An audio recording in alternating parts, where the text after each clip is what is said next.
Welcome to Hardwood Handicappers with Zach Cohen, right here on VSiN, the Sports Betting Network.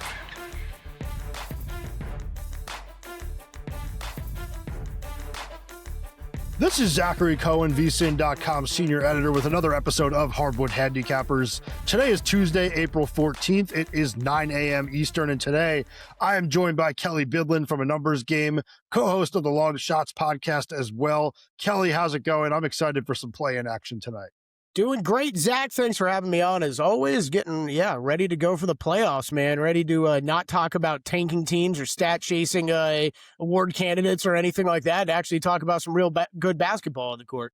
Yeah, I said the same thing yesterday. Like, it's so refreshing not to have to talk about these bad teams. I mean, it made the rest of the regular season so difficult after, like, the All-Star break, but even a little bit before then. But now that we're finally into it, I am pumped. I did write up all four of the play-in games over at VSiN.com, so you have a pick from me in all four of them. I did give out one pick yesterday, but we'll get into everything for tonight. We will start with the Heat taking on the Hornets at 7:40 p.m. Eastern. Charlotte at DraftKings right now is a 5.5 point favorite.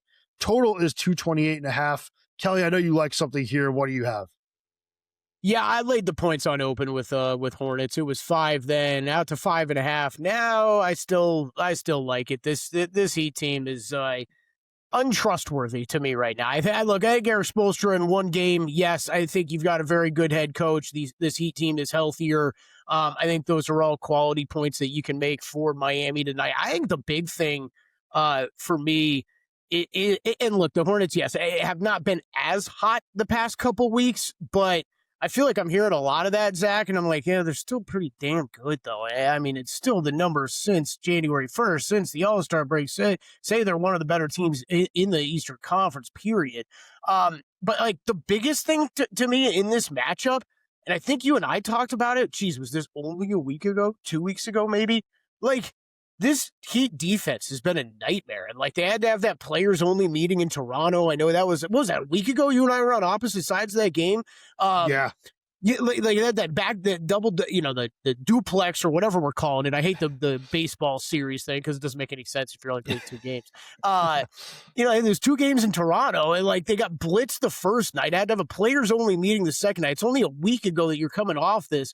They have had the 29th rated defense since the All-Star break outside of garbage time minute. Like, that's a serious concern for me with Miami. So this is a Hornets team I've liked for a while now. You and I have talked a lot about them. Everybody who bets NBA has been talking about the Charlotte Hornets. I just don't think this stops here. And yes, I think you could say Miami's healthier. They've got a lot of their offensive pieces back.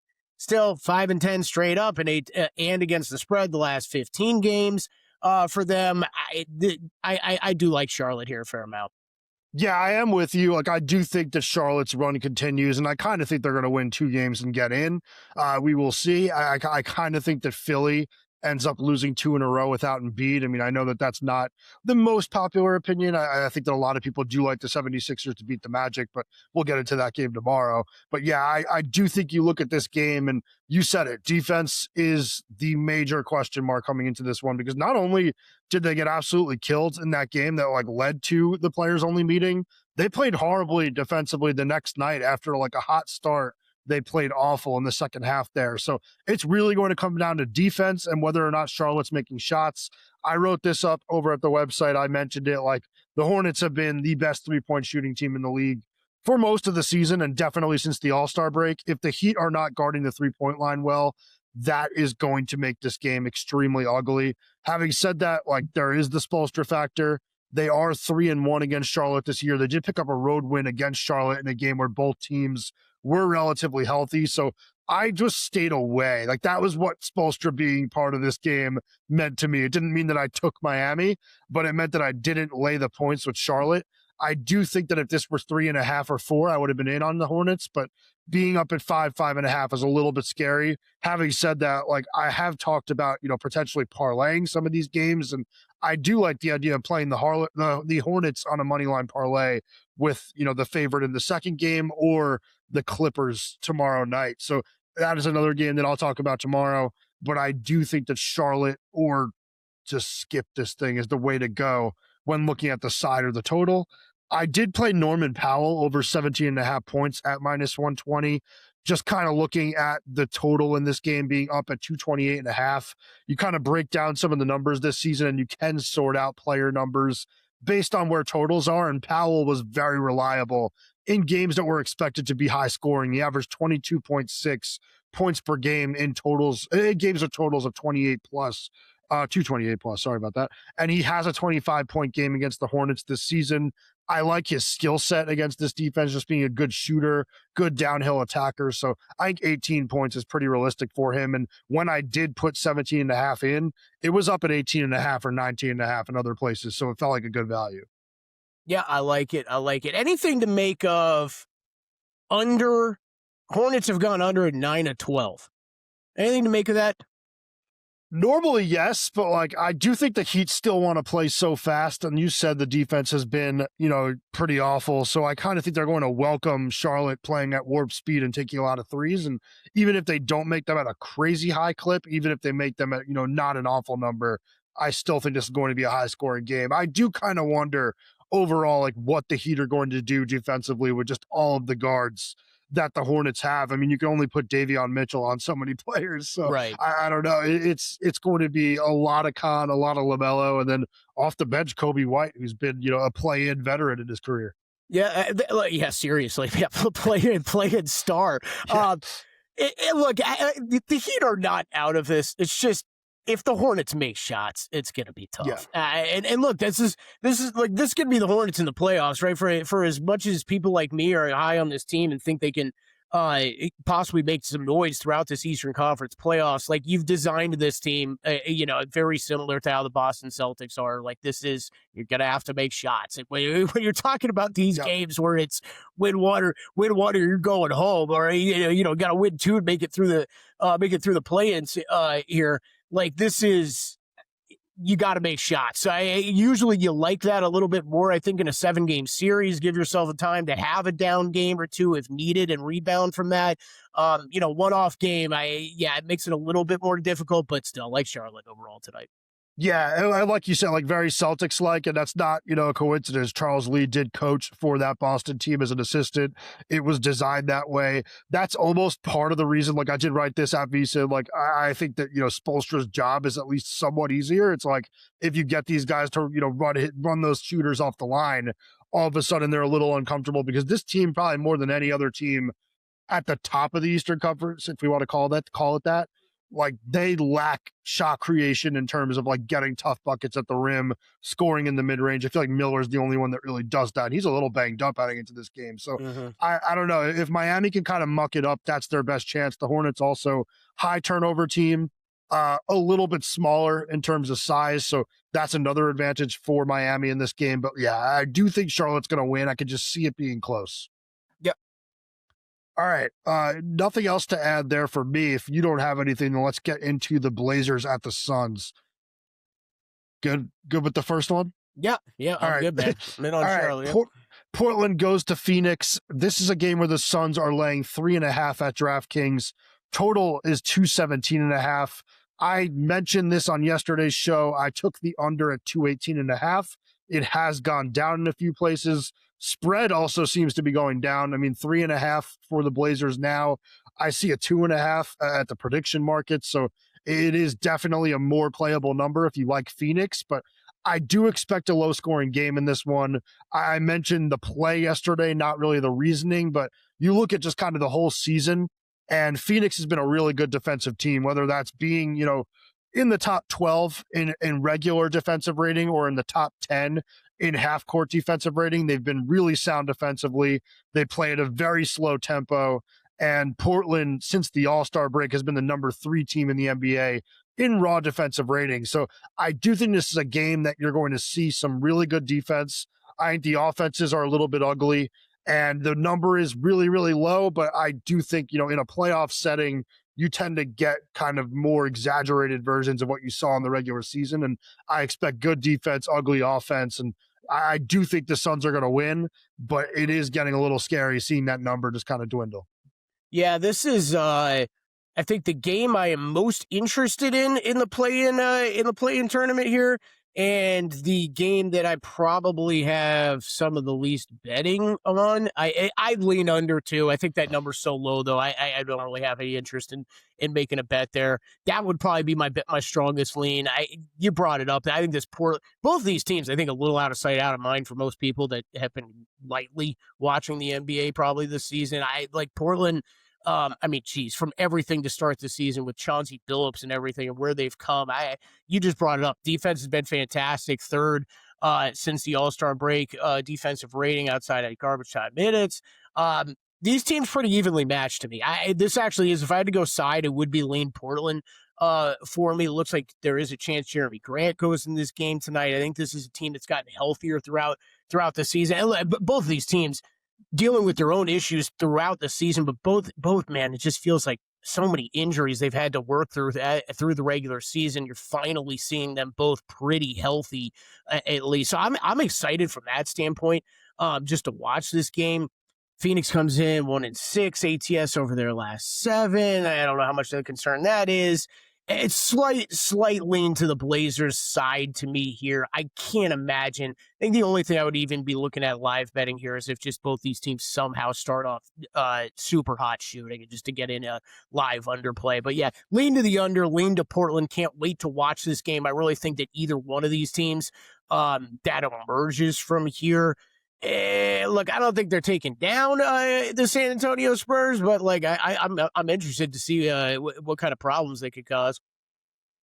Yeah, and like if you listen to this podcast, you know I'm a Suns fan. If you don't, I am a Suns fan. So I watch this team very closely. I will say, like, it's really weird, the situation we've seen throughout the season where this has been a really good team at times, but now that they actually are fully healthy, they're actually struggling more than they were, at times when players were missing, which maybe isn't surprising given like Jalen Green has been a polarizing player throughout his career, but it's just been kind of a slog offensively. They've been really, really struggling to get it going. There have been games where Devin Booker and Jalen Green combined to score, a ton of points and look great together. But outside of that, it just has been really ugly. So I feel like another thing to look at in this game is the 3-point shooting for both teams, because I've mentioned this in the write-up I did over at the website, but like both of these teams are actually really high in the league when you look at 3-point makes per game, but they're also great in terms of 3-point defense, which is another reason I do lean to the under. Well, I do like the under. I took the under 218.5, still lean to the under 217.5 is what I was trying to say. But I think that this is going to be a game where both teams kind of shoot poorly,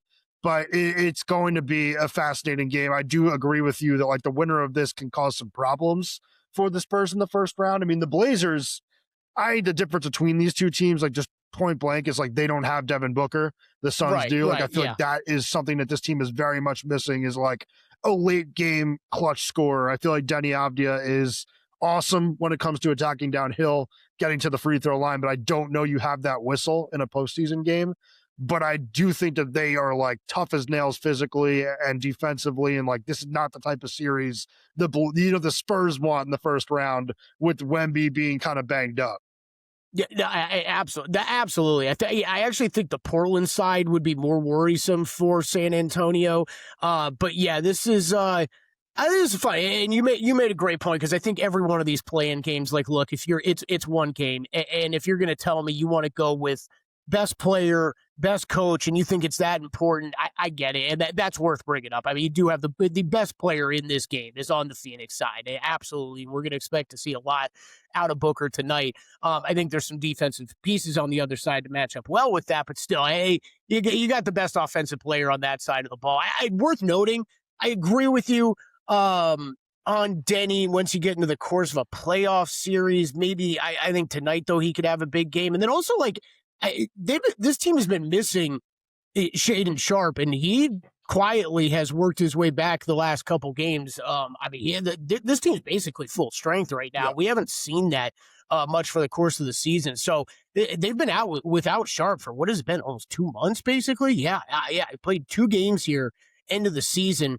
I'll be honest, that kind of flew under the radar for me even, but 15 minutes against the Clippers, 17 minutes against the Kings, obviously not fully healthy, working his way back in, but still, maybe not tonight, but going forward, when you're talking about needing that extra offensive piece, him back in the lineup would be big. Yeah, 100%. Honestly, like nothing would surprise me tonight. I didn't play the Suns for a reason. I don't feel that confident they're going to win. Yeah. I just give them a slight nudge because of Booker and being at home. Like they've been a really good home team, really good underdog. Favorite of 3.5 to 9.5 under Ott this year. And the Blazers have been kind of lousy as a road underdog this season. So that did factor into like my thinking a little bit. But yeah, like really nothing would surprise me. I am going to try to go to the game. I'm waiting to see if tickets go down a little bit. Yeah. I would like the thought of like I don't know, we're going to host many play-in games to the rest of the next 10 years or so. So I'm hoping to maybe get in there if the prices go down a little bit. I have a feeling it's not going to be your last in the next 10 years. How about that? But I would still go. Go. I mean, hosting the 7-8 game and winning in. It's it's tough. Yeah. By the way, just quickly before we move on, we're going to do Western Conference previews for the matchups we already know next. But quick question: why has this team not made Tiago Splitter the official head coach yet? Like, what is going on with the Billups stuff that like? I have no idea. Like, Splitter deserves to be the head coach. I mean, there's more questions than that, right? Like, it's funny how all this stuff happens at the beginning of the NBA season. It's like we've barely heard anything. I mean, I was waiting for the court hearings that what then occurred like in December. I haven't heard. I mean, we heard a damn word out of the league or courts or anything since then. And then yes, the trickle down effects, right? Like, yeah, I highly doubt Chauncey Billups is ever returning as the head coach of the Portland Trailblazers. So yeah, I guess if I was Tiago Splitter, Zach, I wouldn't be feeling too comfortable about my job security since they haven't done that yet. Because I'm with you. This is either he showed you enough this season or he hasn't, and maybe they're still on the fence. I don't know. There's a lot of talent there. Yeah, I think he's been really good. So it's surprising to me, like to get a team to buy in defensively like this when there's a lot of really good defensive pieces like Drew Holiday and Donovan Clingan are both awesome. Tumani Kamara, good defender, but like there were a lot of questionable pieces, and he's gotten all of them to buy in and become one of the best defensive teams in the league. So yeah, I feel like he deserves it, but it's definitely an odd situation with Billups to say the least. Yeah. Real quick, I'm going to work this in. I think I caught this from John Ewing yesterday. Just if you are wondering kind of trends on the play-in tournament here in the current format, favorites straight up 23-8, and then against the spread 16-14-1. Totals 12-19 to the under. So unders have been hitting here at a pretty good rate in the play-in tournament. And then what was the other one he had here? Favorites of 3.5 or more. 5-15 straight up, 8-11-1 ATS. Yeah, I mean, food for thought. Yeah, they're helpful. I'm sure we have way more of them over at VSiN.com. Steve Makinen's great with his trends too, so definitely head over there. But those things can be helpful. I mean, like they are all very specific to certain games, and you have to take each of them case by case. But like these do feel kind of isolated in the fact that like they are playoff games. They are high pressure playoff games. We always talk about like game 7s going under because the players are nervous about their seasons being on the line. It's not that different here. Like the season is on the line and you're not in the playoffs yet, but these are, do or die games. So I do think you see uglier performances offensively. Yep. All right. The NBA playoffs are here and the edges are smaller than ever. VSiN Pro gives you the advanced analytics, player prop projections, and expert insights serious bettors rely on when every game matters most. Try it for only $9.99 for your first month and see what sharps are using to beat the books. Head to vsin.com/subscribe and check out all of your options. I mentioned it all the time. I mentioned it every time I have these guys on. Great time to be a VSiN Pro subscriber. We're going to have you covered throughout the entire playoffs with series previews, game previews, sides, player props, everything, trends, analytics. That's just on the website. And then on our network, Kelley's doing a great job breaking down the NBA. Obviously, Jonathan Von Tobel, who joins me on Thursday, does an awesome job. And then everybody else, whenever we kind of, get, NBA heavy with the network, it's always really exciting. And that is where we are in the season. So you're going to get a lot of NBA analysis over on YouTube TV as part of the Sports Plus package or with our Watch VSiN app and, the Watch VSiN on the network, on the website. So yeah, definitely make sure you check it out. Great time of year, man. Everybody talking NBA. I love it. I was kind of laughing too, because this last game, well, and where are we going next? Are we going into Wednesday's playing game, Zach? No, we're going to go Western Conference. Okay. Western Conference matchups with the series that we have available. I'll do Wednesday play-ins tomorrow, but at the end, I'll ask you anything you have for tomorrow night, and I'll also give out my best bets for Wednesday night so that people could jump on them early. Okay, yeah. All I was going to make the point of is this Blazers-Suns game feels like what do we always say? It's like the conference championship games in the NFL. Like it's like the last like real like NFL games before it's just like just a parade like of a Super Bowl and chaos that goes on around that, right? Like the last true like this is like one of the last NBA hardo games of the season. Blazers Suns. Like if you love the NBA, I think you love this game tonight. And I don't think either Zach or I are going to sit here and tell you either one of these teams stands a chance much further in the playoffs. So it's one of those like soaking it now if you just care about the ball, because I don't really know that either one of these teams matters, but I love it. And yeah, I was just gonna make the point of compare that to the Magic and 76ers, which is just boring as hell to me. And like, I don't care about it all. And I don't think either team matters. Like at least this game tonight, we have some fun. Yeah. And then Warriors Clippers is like a battle between like two older boxers that you kind of know. Yeah. That there's on a marquee. Yeah. That'll at least be good for that reason. But I think that's another one that like people will look forward to it, but the winners don't really stand a chance either. So it's something to get excited about, at least short term, but not very excited long term. All right. Western Conference playoff series. I do want to talk to you about the two that we already have set. So I think we should start with the Nuggets and the Timberwolves. I'll just read some of those prices. These were DraftKings prices as of last night. Haven't looked this morning to see if they've changed very much, but Denver minus 360 to win the series, Minnesota plus 290. Game spread for the series is Nuggets minus 1.5 games. I saw that at minus 155. Timberwolves plus 1.5 games plus 130. And the over-under is 5.5 games at minus 135 for the over. Under is plus 115. Any thoughts with this series, and did you take anything in this series? I'm beyond fascinated about this series, as I think most people are looking forward to this as their favorite first-round series. It probably is mine as well. Yeah, Nuggets down at DraftKings to 360. They're pretty, I think, market high from what I'm seeing on my odds screen, circa as low as minus 330 on the Nuggets. So can find that anywhere in between. I could talk to you about this series for, I don't know, in a whole hour. We could do a separate podcast just on this series. I think that there's a couple of these shorter favorites that we see so far in these playoff series, and I guess the Knicks would be the other one on the Eastern Conference side. I could tie them in a little bit together. Man, I'm just higher on both of these favorites than what the number indicates. And this is, like, I know everybody wants to build up what we've seen from Minnesota and Denver in the past and what Rudy Gobert, what Minnesota can do to Nikola Jokic, and I think that's all fair. I think where we kind of stand with these teams right now, though, Zach, with Denver getting healthier. Well, let's start with health. I think that's one of the biggest things. You've got the Nuggets that have been slowly getting healthier all season long here, and like I've got a lot of questions about what the current health is for a lot of for multiple players, not just Anthony Edwards on the Minnesota side. You're gonna see this Denver team about as full strength as we've seen them recently. Like Jaden McDaniels coming off of like an injury here recently. Anthony Edwards with this knee injury that like we've heard compared to Steph Curry's that had him out for weeks. So like, is there a chance this flares up at some point in the series? Yeah, like I think there is, and that's got to be factored in.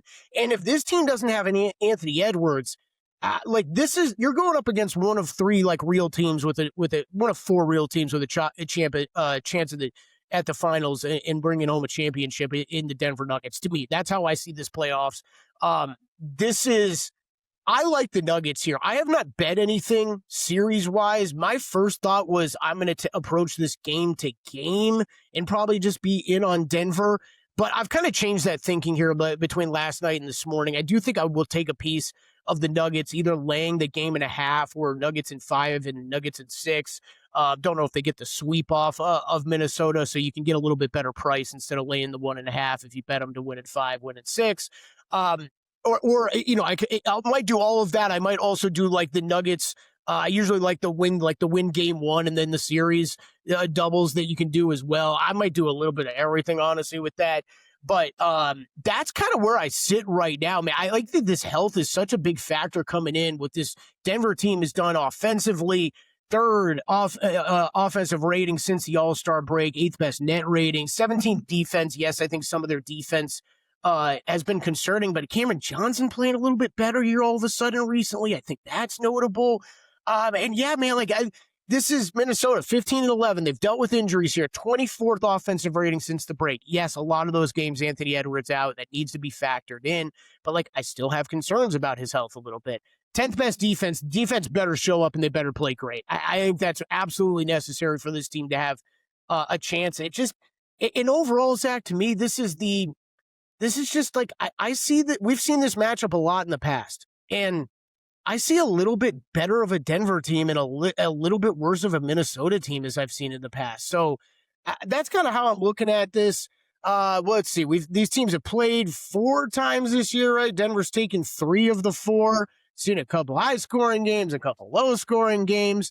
So yeah, I'm excited for this series, but I have a feeling that I'm a little bit more bullish on Denver than kind of what the market's indicating and kind of what I'm hearing from a lot of other people. Yeah, so the last point you made about Denver being better than Minnesota is than we've seen in the past between these two is absolutely something that I've focused on. I feel like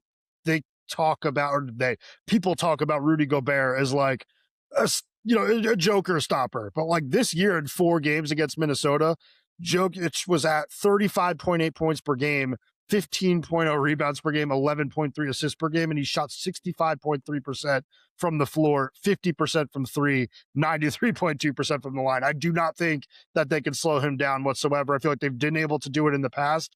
Don't think it's going to happen in this playoff series. I also think that Murray is just an ultimate it doesn't even feel fair to say he's an X factor. He's just so much better than that. But if he's performing at a high level against this team, he makes some of their players that they've been relying on this season unplayable, with one of them being Bones Highland, who's had a really good season for them off the bench.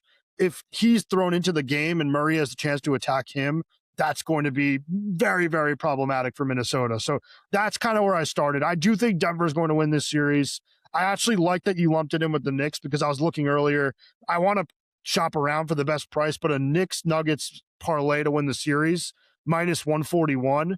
That feels like one of the bigger plays of the playoffs for me. Even if I can't find a better number than that, willing to play that pretty big at that number. I do think for this series, though, in terms of just where I'm thinking in terms of lean or whatever, over 5.5 is probably where I'd go with it. It's just because I do respect Minnesota enough to think that they'll win 2 games. I think that Denver wins a longer series. I don't really have any concerns about them winning this series. I think before the All-Star break and even, before the calendar turned to 2026, I would have made a much stronger argument for the Timberwolves, but it's just been such a weird season for them.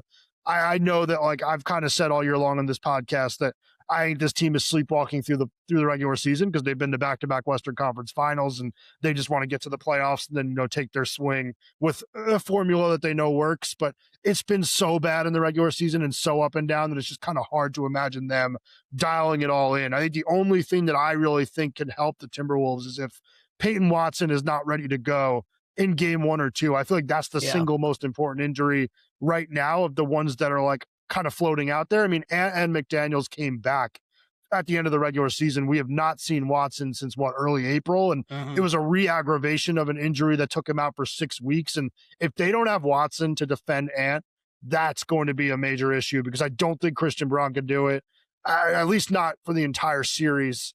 And I don't know that they want to be relying on Bruce Brown in a playoff series the way that they used to. It's just going to be really a major issue if Watson isn't out there with his athleticism kind of right from the jump. If Minnesota steals game 1 or 2 with Watson on the sidelines or something, all of a sudden you're talking about a really interesting series. So that is why I'm willing to go over.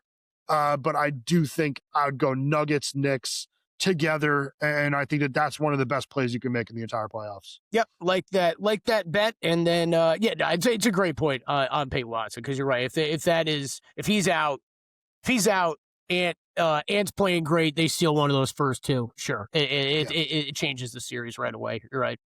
Yep.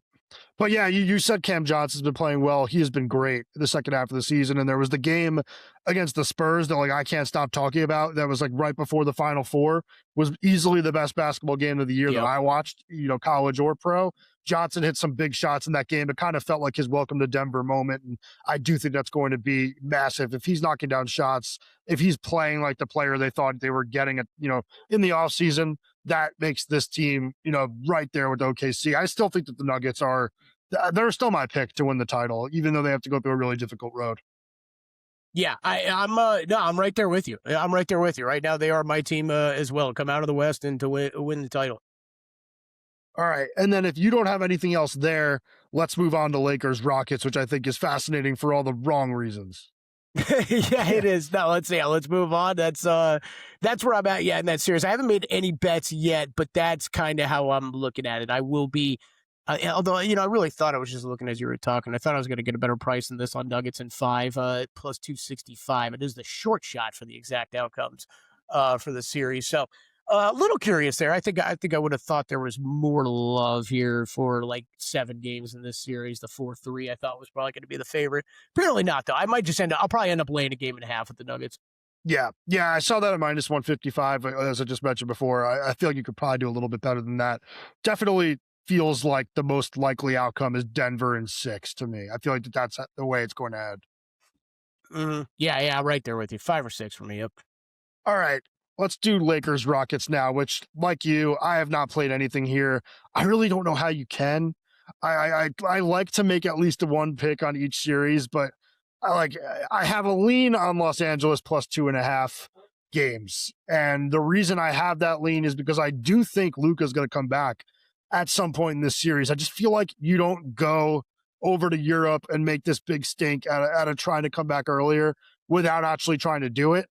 And I feel like as long as he's not at major risk of re-injuring himself, he's going to be back at some point in this series. And I do think that the Lakers stealing home court advantage in the final games of the regular season kind of paved the way for Los Angeles to make this a series. That's kind of where I've been at over the last couple of days. Like, I feel like LeBron can steal one of these first 2 games in LA. I don't think he would have been able to do it in Houston, but I think LeBron looked great at the end of the year. I think that Redick is such a good X's and O's coach. Like, he put him in the mid post pretty much primarily the final 3 games of the year. And LeBron was just either dominating on the block or just kind of kicking out the shooters, and the spacing around him was perfect.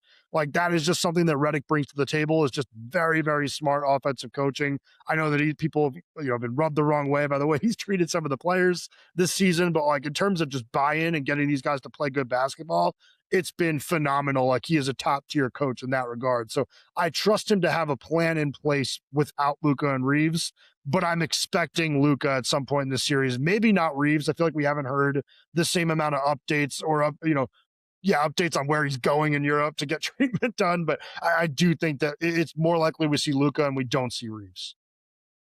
Yeah, I'm not, man. I'm not gonna go crazy about Luka until I actually see him. I also think he's one of those guys that could force it, where he'll be back on the court and not be fully healthy. And I don't know, is he one of those guys that we're constantly going nuts about his athleticism? No. So like, maybe he could play through that injury a little bit more than others, but I don't. I know there was reaction to what the story coming out yesterday of him coming back to the U.S. And there was reaction in the market. This line did move. Meh. I'll believe it when I see it, and I don't think it deserved that much of a move. However, Zach, I thought kind of to where you're leaning. It sounds like I thought Rockets were probably a little overpriced, even though I wasn't going to get in front of it. I thought they at open. I thought they were a little steep here. This is a series I don't think that I'm going to be involved in betting at all. Like, it just sucks that we end up here. Like, I do think the Lakers and LeBron could steal a game or 2. It is very, very, very, very likely, though, that it is the Houston Rockets. You take Luka Doncic and Austin Reeves off of this team. It's just so much to ask LeBron and the other group, the rest of this group, to step up and beat a team that is as defensively sound as the Rockets. I just think this Rockets team, like, I have no trust in them at all. I don't think the offense is really all that good. Since the All-Star break, they are the 9th best offense in the NBA. That's a little misleading to me. I still think they have similar problems that we've seen since Steven Adams left. And it's just, hey, it's Kevin Durant. And if it's not Kevin Durant, I don't really know where else you're turning. I think in a series like this, We could see some of the other guys have some big games in a big series. But I think as soon as they get past the Lakers, that we don't see that anymore. I think they're getting absolutely stomped by the Oklahoma City Thunder in the next round. I do think they advance. And I'd hate to be bored. There's no betting edge for me from a series standpoint here. I'll take this game by game. We'll see if there's anything that kind of unveils itself as we go on in this series. Like you said, maybe we do get some of the Lakers stars back. But yeah, the one thing, I don't think this is a sweep. I think there's a lot of people thinking that. I've watched enough of this Houston team. I think they mess around and blow at least one of these games.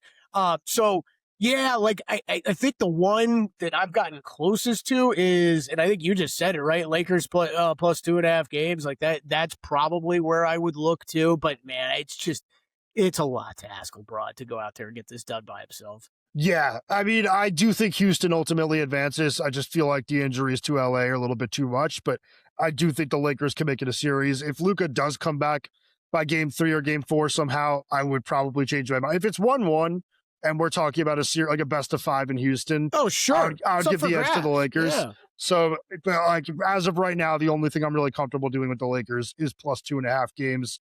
I do think that, like, as things currently stand with LeBron being out there without those 2 stars, you're talking about a Lakers rotation that is even ignoring all the special offensive talent that you're missing. You're also just missing 2 rotation pieces, and your bench is getting a lot shorter, and that allows, Houston to really dominate bench minutes. And I do kind of think they're going to dominate, starter minutes, because it's just going to be LeBron out there by himself. So it is really hard to imagine the Lakers actually winning this series without Luka on the floor.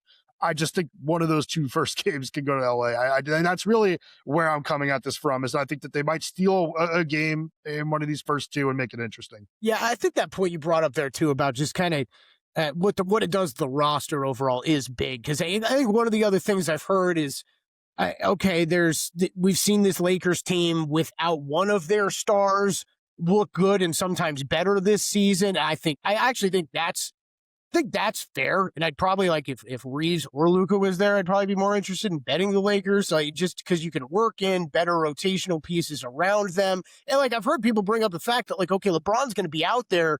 It's going to be LeBron and a bunch of shooters. We've talked about this for a lot of his career. This sets up well, but I'm like, yeah, but, and it's kind of what you just said. Yeah, but then the bench is weaker, right? I'm not necessarily talking about some of the most stellar defensive pieces on the other side. And we're kind of talking about LeBron like we were talking about him 10 years ago. I think it's a little bit unfair to expect him to look like the same guy. So, yeah, look, man, I think you're right. If it's the Lakers are absolutely live if they could steal one of these first 2 games and then we get positive Luka Doncic. How about that? Yeah. Yeah, and by the way, it's not going to be just LeBron that we're hoping throws it back. It's going to be Marcus Smart too. I feel like there's going to be a lot of Marcus Smart late in these games, and I don't think that that's what they want at all. And he's been huge for them too now. His defense has been absolutely. I didn't really think I was going to see Marcus Smart playing that level of defense again in his career, and he's been great. He's been great for them. Yep. By the way, just quickly, the timeline of Luka is he gets injured on April 2nd. They will play their first game on the 16th. Or sorry, no, that's on the 18th. So that's 16 days. I feel like the earliest possible comeback is 21 days. So that's shaving off a week of the initial timeline. That's why I keep kind of throwing out game 3, game 4. I feel like a 3-week return for a 4-week injury is possible, but I don't see it happening anytime sooner than that. So that's just kind of wanted to quickly throw that out there. Yeah, no, I think that's fair. I agree. I would be shocked if we see him sooner than that. But yeah, with it being the playoffs, yeah, I think that's probably a fair timeline. Yep. All right. Well, before I let you give me your picks for tomorrow and, the other Eastern Conference series, whatever we have, I want to say attention to any listeners who are new to VSiN. Signing up for our free daily newsletter is a great way to catch up. Delivered straight to your inbox every morning, VSiN's newsletter offers picks, data, and strategies for the day's betting menu. Sign up for free now at vsin.com/newsletter and start receiving your free newsletter tomorrow morning. That's vsin.com/newsletter. Stay ahead of the game and bet smarter with VSiN. All right, well, we've wrapped up our play-in tournament preview for tonight. We wrapped up our Western Conference thoughts. Do you have any play-in bets for tomorrow night or any Eastern Conference stuff you want to get out there before we get off?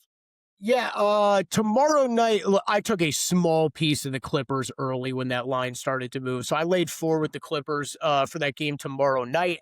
It's not a bet I love, though. This is kind of like we talked about earlier with Booker, right? Like if Steph Curry shows up and has a monster game in a playing game, it kind of knocks me out. It's not going to be very shocking. So that was a smaller play for me. Nothing in Magic 76ers. And then Eastern Conference Series, I think people kind of picked up on it, but these Raptors Cavs, it's kind of like Rockets Lakers to me a little bit, where I'm like, I'm probably just going to be on the sidelines. I do not have the confidence that some others do to be going to run into late games with the Cavs. I think this Raptors team has been pretty consistent. Pretty consistently high floor, at least throughout the regular season. The defense is solid. I think they could give them some problems. I don't think the Raptors win that series, but I'm going to stay away from betting it on the Cleveland side. Toronto, covered 4 last 5-2 against Cleveland. There's some interesting stuff going on there. And then I'm in on the Knicks. That's the other one. I see this kind of similarly to Denver. I just think this is a better team. I think it's a little bit more significantly than others think that the Knicks are a better roster than the Hawks. I think they take care of business in 5 or 6 games against Atlanta. I think there's a lot of respected people that I hear talking about Atlanta possibly taking them to the brink, taking this to 7 games. It's not just they beat up on bad competition. They did win some good games down that stretch too. But man, I just don't think this is the matchup that hurts the Knicks that badly. I just don't see, it's not the pick and roll combination that can really tear apart Brunson and Cat.